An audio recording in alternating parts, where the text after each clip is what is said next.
after experiencing this ridicule, I thought, right, okay, actually before I say this, with every sighting or encounter that I had, and it's still the same to this day, I would have a prior knowledge of the event, which comes in several forms. Physically, my body reacts to their presence. My left ear very often rings, a very loud, high-pitched ring, not at all like tinnitus, much higher. It's almost like someone with a speaker against your ear, and they're playing a very high-pitched whine. Sometimes, or on a few occasions, it's been so unpleasant and so physically affecting me that I almost vomit.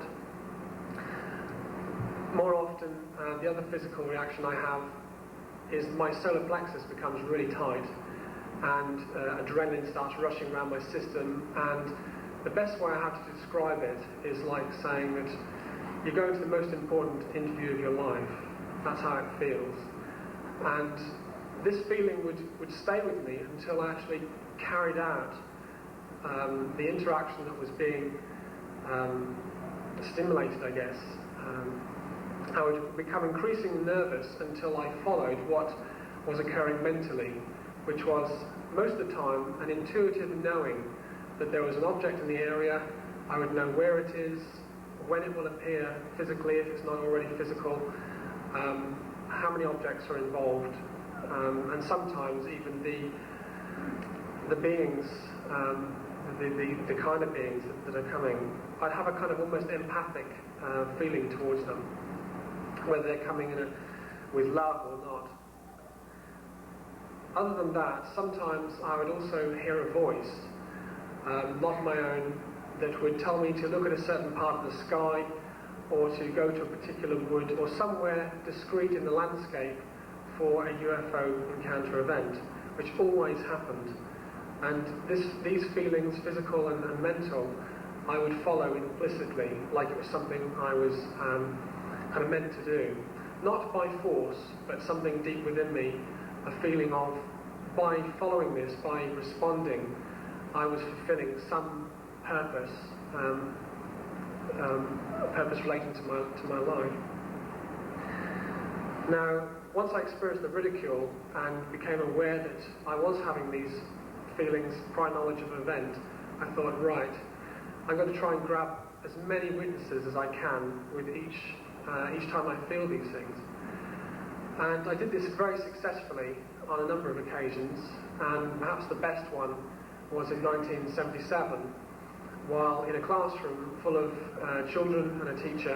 It was a geography lesson, and it was middle of the afternoon, clear blue skies, a few clouds, and I heard a voice telling me to look at a certain part of the sky. I then took the risk of shouting at the whole classroom to look at this area of sky. The object hadn't become visible yet, but as they all rushed over, including the teacher, we saw a metallic disc, I guess about 30, 40 feet in diameter. It's a bit hard to be precise, but it was no more than a quarter mile away from us, fly out of the cloud, across clear blue sky for a few seconds, perhaps 10 maximum, into another cloud where it didn't re-emerge. This kind of left the classroom in a state of shock. The teacher sort of went back to her chair and carried on with the lesson as if nothing had happened. A few children couldn't stop talking about it. But this object apparently flew on several miles to another school and landed behind a wood, and was witnessed by several teachers and some children, and was in the newspapers a few days later. Now, this event very much helped me to feel that I wasn't alone, because one thing you do feel very strongly as a contactee experiencing close encounters of the first and the fourth kind, third kind events which I have experienced on more than one occasion. Contactees and abductees very often feel tremendously alone, basically because we are living in an environment of socially of non-acceptance. And I'm really talking outside of this room. But as I said earlier, this is changing, and for the good. My family also were initiated to what was happening. My stepfather apparently had a UFO event with several people before I came into his life. So he was already open. My brother was initiated because every time I felt their presence, I drew his attention to it, so he witnessed a number of things.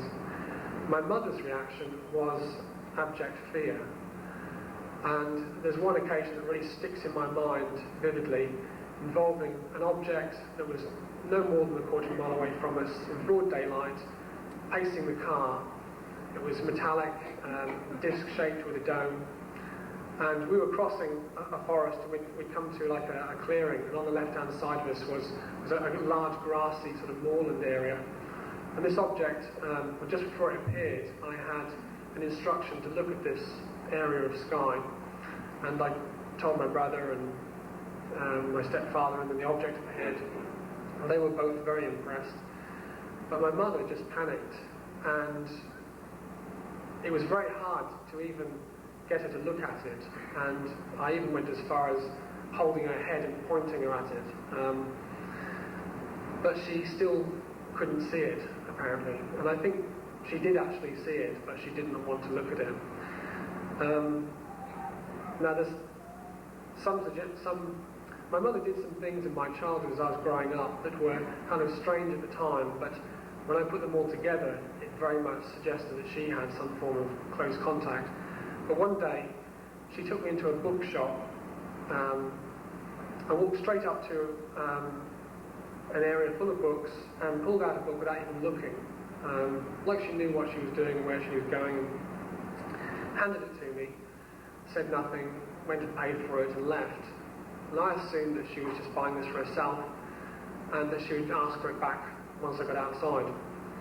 And my brother and I also wouldn't receive sort of gifts outside birthday and Christmas, so I thought, well, she's buying it for herself. But she never asked for it back, and I, after a day or two, decided to read it, and it turned out to be a book all about close encounters, or particularly one event that a policeman experienced in New Mexico, a very well documented case. Now, reading that also helped me a lot. I was 11 at the time, to learn that I wasn't alone, that there were many people in the world who were experiencing these kind of things.